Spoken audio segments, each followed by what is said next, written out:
I think the biggest challenge is just the entire complexity of the operation. So, one of the things we're really proud of at Uber is when you use the Uber Rides app or the Uber Eats app, we want it to seem really frictionless for the user. Almost like there's not much to do here, but there's thousands of people that work at Uber that make it seem that way. And so, we have to think about charging, we have to think about repairs, we have to think about routine maintenance, we have to think about cleaning, we have to think about lost and found, we have to think about support. All of these are things that today, if they happen, are made a little easier by the fact that there's a driver in the car. If you leave your wallet in the backseat of an Uber, there's a decent chance the driver will notice, and then it's a question of connecting with them and getting a return.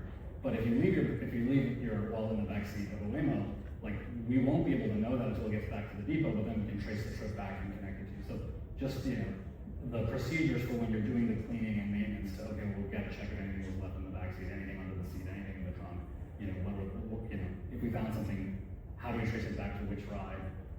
All of that is still very much a work in process. And for us, that complexity is what makes it interesting, because Uber actually started as a fleet-focused business. Our first product ever was Uber Black.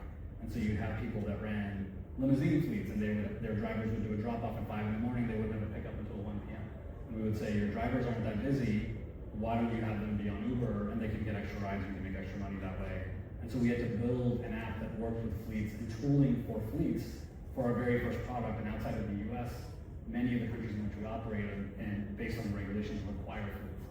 So we already do that today. We have to scale it to a world that's more EV and electric focused. But we work with hundreds of fleets around the world, and so we can pick amongst the ones that are already working with electric vehicles, that already have the infrastructure. It's a little bit easier of a problem to solve because you have a data set of who's performed well versus just trying to do it from scratch. So yeah, we get that question a lot, and the answer for us is pretty counterintuitive to what I think most people believe, which is there's more than 8 million people around the world who drive or deliver and earn money on Uber today. And we think that number will actually go up over the next decade. And the reason for that is twofold. Number one, the market is actually growing quite quickly. There's still places we're launching on Uber or Uber Eats around the world where you can meet that demand. But the other is if you think about demand over time and peaks and troughs, almost like an electric utility. If you had an unlimited amount of money and you wanted to launch autonomous vehicles in the city, the first question you have to answer is, am I solving for peak demand or am I solving for average demand? And if you're solving for average demand, you can probably make the unit economics work over time. But when it's morning rush hour or Friday night or the busy time of the airport, people will open your app and they'll have a 30-minute ETA and they're never going to open your app again. So then you say, all right, well, I've got to solve for peak demand for me to be reliable. Well, now you can be reliable at peak, but your cars are super underutilized the rest of the day and throughout the week, and so you can't make money. And so for us, the benefit of having what we call a hybrid marketplace is actually that there are human drivers and couriers that are doing billions of trips around the world. And we expect them to continue to do that. And as we introduce autonomous vehicles, they will be able to take up some of that market growth and serve some of the growth, such that when there are spikes in demand, we don't have to have an irrational number of autonomous vehicles in the market that are sitting around the rest of the day. We can actually supplement it based on what the dynamics in the market are. So we actually think a marketplace with humans and robots will operate the best, both from a reliability perspective, but also from an economic perspective. And how does everybody who's operating an autonomous vehicle today, commercially somewhere in the world, is a safe bet they're losing money. Because you're taking retrofitted vehicles that are already expensive. There's a bunch of other compute and sensors that are being built in. There's all the cost of building the software, et cetera. So the economics are nowhere near where the steady state will be, and people are investing knowing that that cost will come down, the cost of LiDAR will come down, the vehicle will start to be built with more of these sensors. The software is going to get better. You'll still need to figure out the operational piece, the charging piece, all of the other complexity that goes around it, which is a big part of what Uber already does, and the sort of fleet management piece of it will continue to be a big part of it. Right.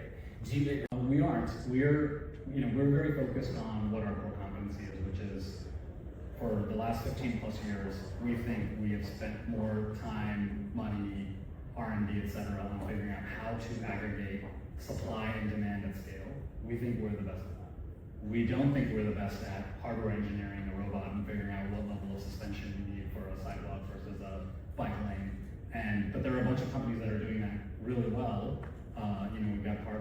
companies like Serve and Coco who are already doing this in a number of cities. And so what they're really looking for is who can bring demand to us so that we can do more of these deliveries. And that's something we're uniquely good at doing. So, it's something we've considered in the past, but we feel like the area we drive the most value in the ecosystem and for our consumers is bringing access to these options to the consumer and making it so that people can have sustainable economics. We think multiple people will figure out how to build the delivery robot. That's not our core competence. It's interesting, it really depends. Like we've noticed that every market where we launched with Waymo, the preferences vary, so we can actually track. If you request a ride and then we show you that a Waymo is available, we track what percentage of people say yes, what percentage of people who say no the first time say yes the second time. Is it use case dependent?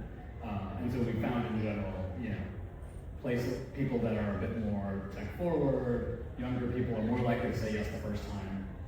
Folks where they fit a different profile, they may be a little more skeptical, but over time what we see is that acceptance rate of a Waymo is available and do you want to take this trip that you're eligible for goes up over time in the market. And so people get more comfortable with it because they see that it's safe, and then they're more likely to travel. They're more likely. So